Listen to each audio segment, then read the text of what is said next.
Welcome to VFM news. Anantapuram Congress party Kisan cell president నేను Krishna YR Krishna. ఈ అనంతపురంలో ఈ ఆంధ్రప్రదేశ్ రైతుల గురించి రైతాంగం గురించి ఈ ఫస్ట్ యూరియా డిఏపి కొరత ఉంది. దానికోసం రైతులు చాలా ఇబ్బంది పడుతున్నారు. దాని గురించి యూరియాపి కొరత లేదని చెప్పినప్పటికీ కూడా ప్రభుత్వము దానికి లింకు కలిపి వేరేటివి అన్నీ తీసుకోవాలా, వేరేటివి తీసుకుంటే కనుక ఇస్తున్నామంటున్నారు. యూరియా గతంలో 300 ఒక మూట ఉంటే ఇప్పుడు 800 తీసుకుంటున్నారు. దాని గురించి లింక్స్ అన్నీ కలుపుతున్నారు తీసుకోమని. దాని గురించి ప్రాబ్లం అయింది. అదే హంద్రీనివా జలాల గురించి ఇంతకుముందు మన అనంతపురం హంద్రీనివా ఆ జలాలు దాని విషయం వచ్చేసి మన రాయలసీమకంతా కలిసి 6,200 ఎకరాలు పారాల్సింది. దాంట్లో మన అనంతపురం వచ్చేసి 3,50,000 ఎకరాలు పారాల. చిత్తూరుకు వచ్చేసి 1,40,000 ఎకరాలు, కర్నూలు కడప వచ్చేసి 1,20,000 ఎకరాలు. మనది సింహభాగమైనటువంటిది కరువు ప్రాంతము అనంతపురం జిల్లా. 3,50,000 ఎకరాలు పారాల్సిన వాటరు లైనింగ్ వేసి హంద్రీనివా దాని గురించి లైనింగ్ తీసుకొని పోయి చిత్తూరుకు తీసుకుపోతున్నారు. చంద్రబాబు గారు మన ఆంధ్రప్రదేశ్కి అంతా సీఎం కానీ ఒక చిత్తూరుకే సీఎం కాదు ఆయన.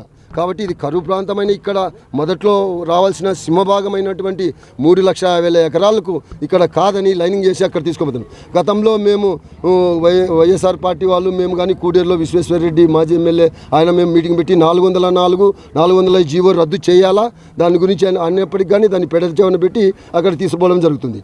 ఇక్కడ లైనింగ్ వేయడం వల్ల భూగర్భ జలాలు దెబ్బతింటాయి, ఈ చెట్లు చేమలు అన్నీ దెబ్బతింటాయి. దాని నుంచి రైతాంగం చాలా ఇబ్బంది పడుతుంది. రైతు మన భారతదేశంలో ఒక రోజుకు సగటున 30 నుంచి 40 మంది ఆత్మహత్యలు చేసుకుంటున్నారు రైతులు. పాము కాటుకు 100 మంది చనిపోతున్నారు, కుక్క కాటుకు 100 మంది చనిపోతున్నారు, కరెంటు వల్ల 30 మంది 40 మంది చనిపోతున్నారు.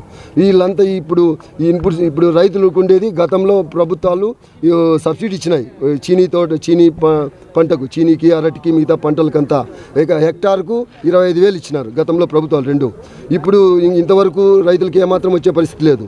ఇప్పుడు పక్షాన కాంగ్రెస్ పార్టీ మెమోరాండం ఇవ్వడం జరిగింది. కిసాన్ సెల్ ఆధ్వర్యంలో వ్యవసాయం దండగన్న ఈ పెద్ద మనిషి మరొక్కసారి అధికారం చేపించుకొని వ్యవసాయం దండగే చేయడం జరుగుతుంది. ఈరోజు యూరియా కొరత ఉంది. పార్లమెంట్లో ఏమాత్రం కూడా మన ఎంపీలు మాట్లాడలేకపోతున్నారు. రాష్ట్ర ప్రభుత్వం కేంద్రం పైన ఒత్తిడి తేలేకపోతుంది. అంటే చంద్రబాబు నాయుడు గారి ధోరణి ఆటోమేటిక్గా ప్రజలందరికీ తెలుస్తుంది.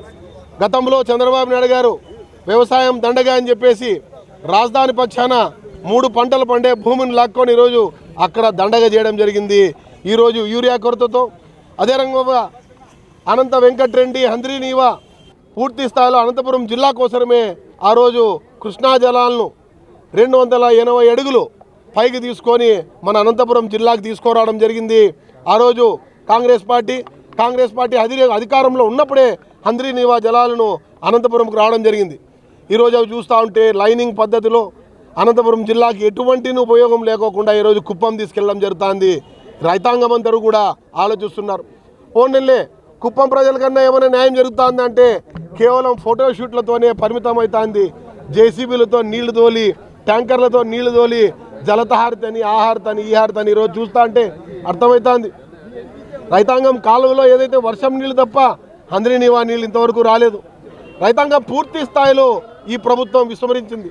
ఈరోజు కేంద్రం నుంచి రావాల్సినటువంటి రైతాంగ నిధులు ఎందుకు మీరు మంజూరు చేయలేకపోతున్నారు?